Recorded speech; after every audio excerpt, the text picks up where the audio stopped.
Bonjour à tous et bienvenue dans votre magazine Réussite qui vous permet de savoir comment réussir grâce à la main de Dieu, grâce aux conseils de notre consultant attitré, un fin connaisseur des recettes bibliques, de la parole de Dieu pour nous permettre d'arriver au sommet. Le pasteur Honora Kodjo est avec nous dans ce magazine Réussite. Bonjour pasteur. Bonjour. Merci encore une fois de plus d'être sur ce plateau.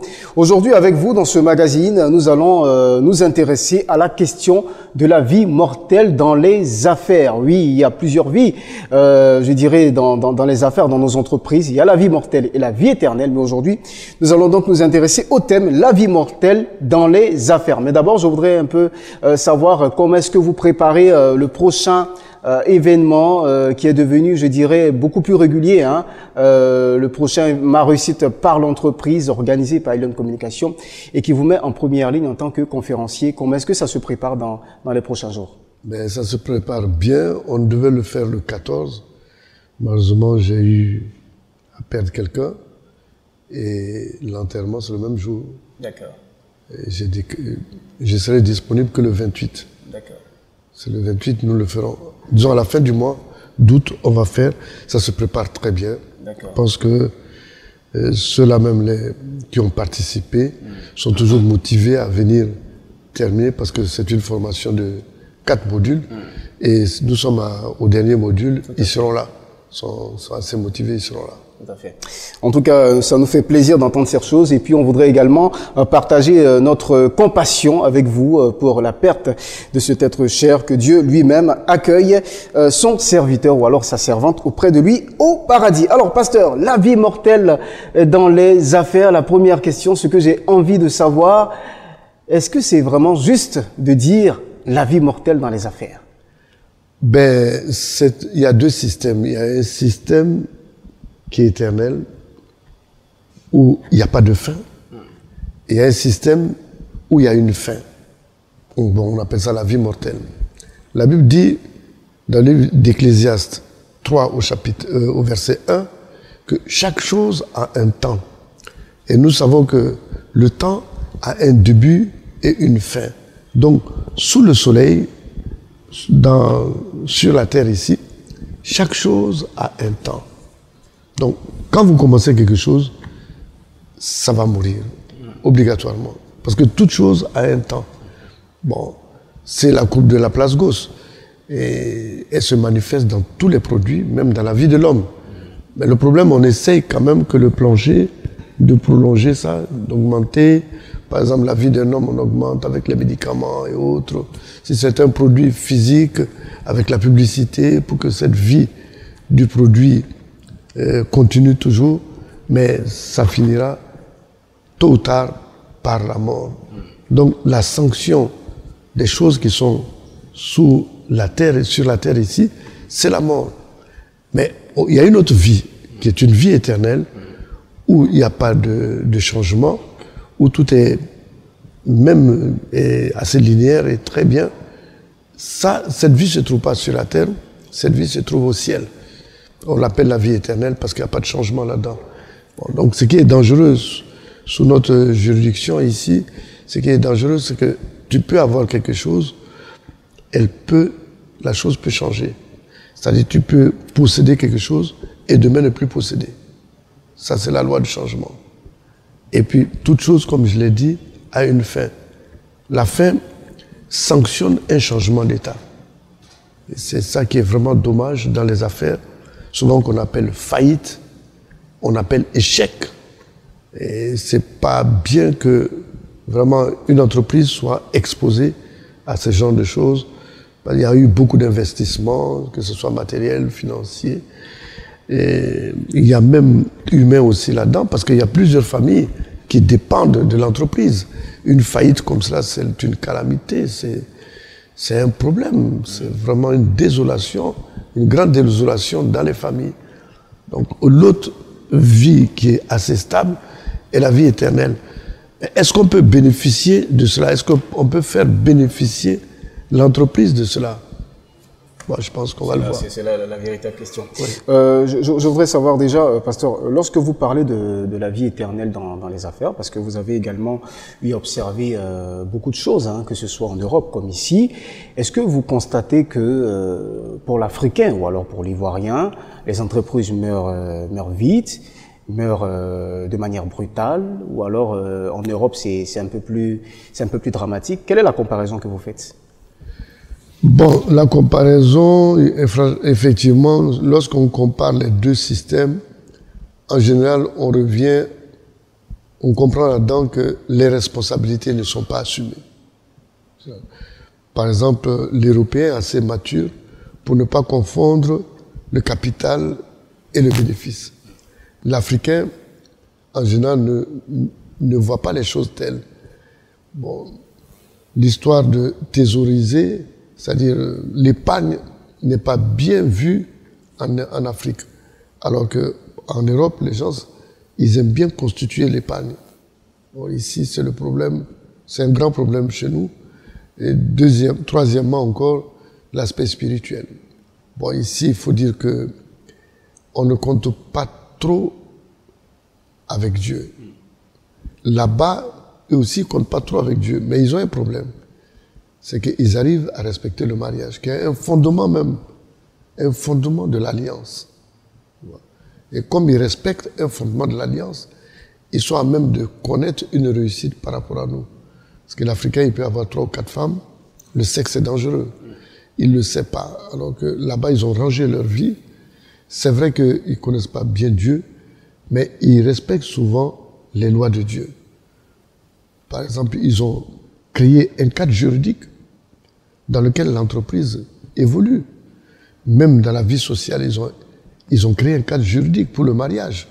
Alors, Dieu voyant tout cela, bon, c'est quand même quelque chose qui fait du bien pour eux, dans la mesure où la parole de Dieu est un peu respectée là-bas. Je ne peux pas dire à 100%. Ouais.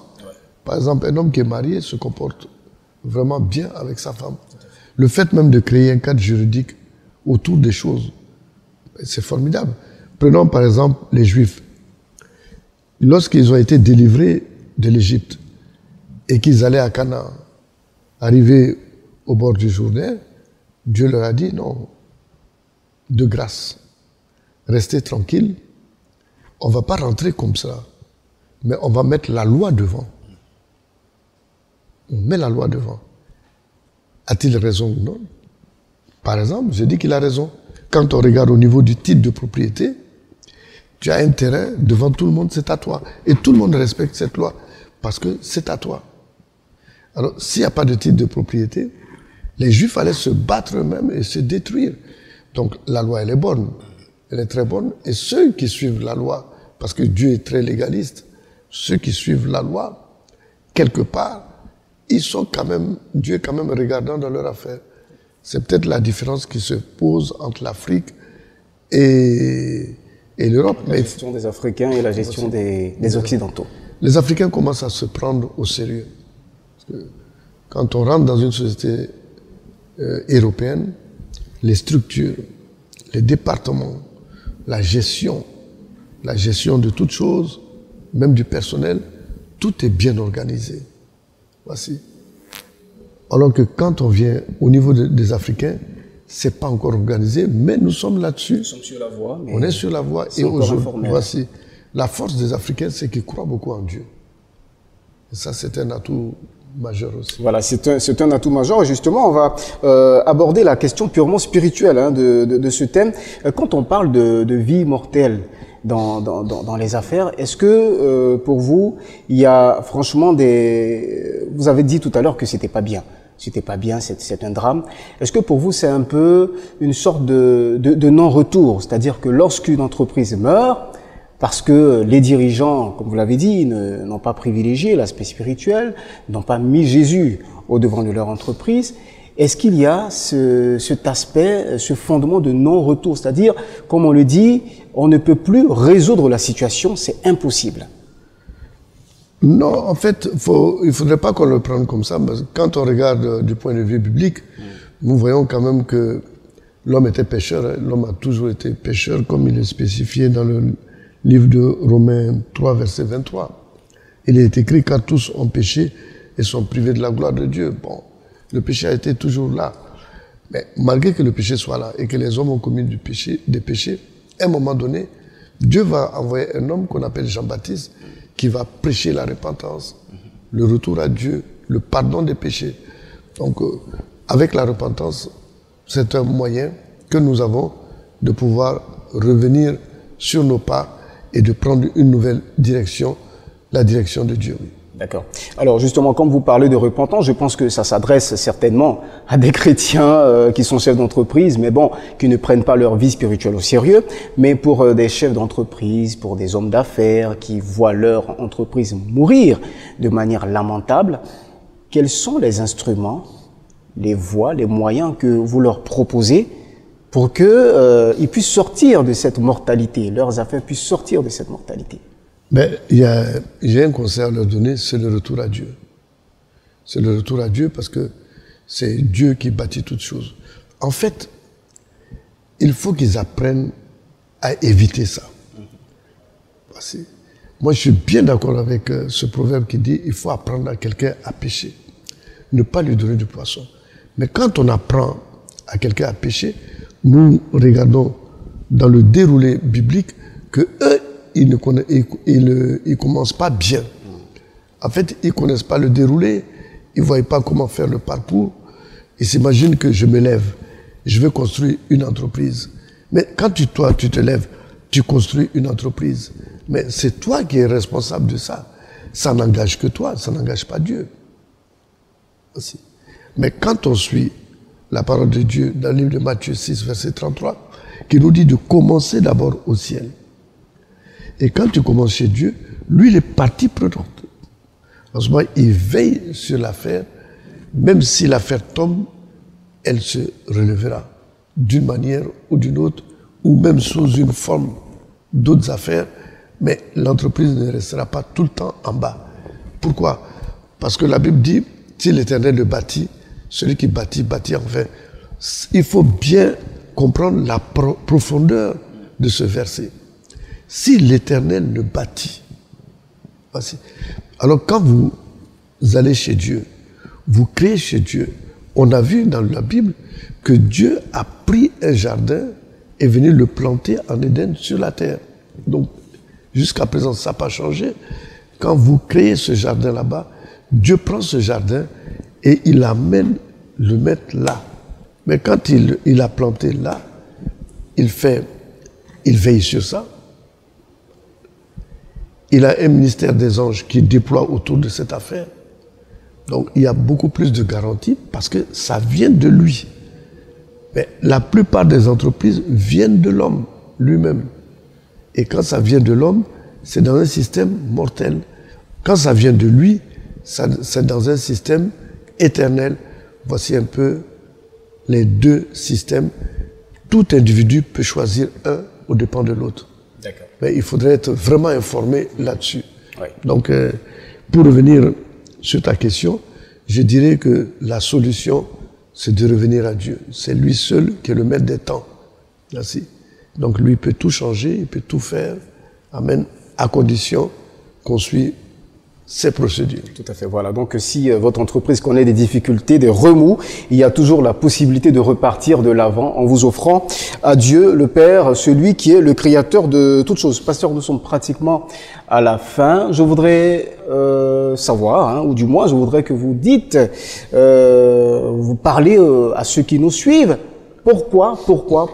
Quel est l'intérêt qu'on a à se déplacer pour aller assister aux matinées de formation organisée par Elion Communication où vous parlez de la réussite, uniquement de la réussite? Quel est l'intérêt, quelle est la motivation qui doit nous emmener à aller suivre ce séminaire présenté, dirigé et animé par vous-même? Bon, c'est d'après les recommandations de Dieu, dans Josué 1 au verset 8, il a dit que ce livre de la loi ne s'éloigne point de ta bouche, médite le jour et nuit, agis fidèlement selon ce qui est écrit là-dedans. C'est ainsi que vous connaîtrez du succès et c'est ainsi que vous réussirez. Tout homme qui investit s'attend à un retour sur investissement. Le retour sur investissement traduit sa réussite. C'est le bénéfice. Donc, et c'est Dieu qui a créé toute chose et il a dit, il faut passer par moi, obligatoirement. Pourquoi? Parce que Dieu, il est le créateur, mais en même temps, il a pris l'homme, il l'a mis sur la terre. Mais quand il a mis l'homme sur la terre, il a dit dans le livre de Genèse, Genèse 2, verset 15, qu'il a placé l'homme dans un jardin. Tout placement doit produire quelque chose. Tout à fait. Donc nous devons produire pour Dieu. Voici où se trouve souvent l'erreur. Et pour éviter tout ça, il y a une démarche, il y a une méthode que les gens ne savent pas, malheureusement. La méthode, c'est de bâtir chez Dieu. Et quand tu es physique ici et que tu regardes le ciel, tu dis, mais comment je vais bâtir au ciel? Mais il y a une méthode. Il faut l'apprendre. C'est ce qu'on apprend aux gens qui viennent là. On leur dit, bon, écoutez, si vous bâtissez chez Dieu, vous n'allez jamais connaître l'erreur. Vous n'allez jamais connaître la chute, parce que Dieu ne connaît pas la chute. Et si vous réussissez à passer ce cap, à aller chez Dieu, à mettre l'entreprise d'abord chez Dieu, c'est la même chose qu'il faut dire, ça va venir ici, parce que nous sommes image et ressemblance de Dieu. Vous prenez une femme, elle est enceinte, l'enfant est dans le ventre de la femme. On ne voit pas l'enfant, mais l'enfant existe dans son ventre. Et à échéance, l'enfant va venir sur terre, va sortir. Donc, quelle que soit la situation, si vous commencez à investir au ciel, amen, cet enfantement va se traduire sur la terre. Sur la terre. Voici. Ok.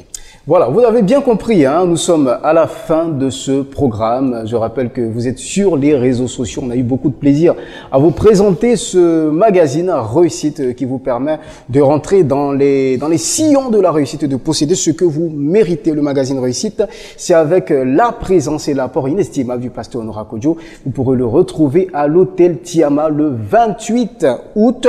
Il vous montrera comment est-ce qu'il faut réussir, comment est-ce qu'il faut percer tous les mystères de la réussite grâce à la main de Dieu. Si vous êtes convaincu, que Dieu vous bénisse. On se retrouve très bientôt pour un nouveau numéro de Réussite. Au revoir.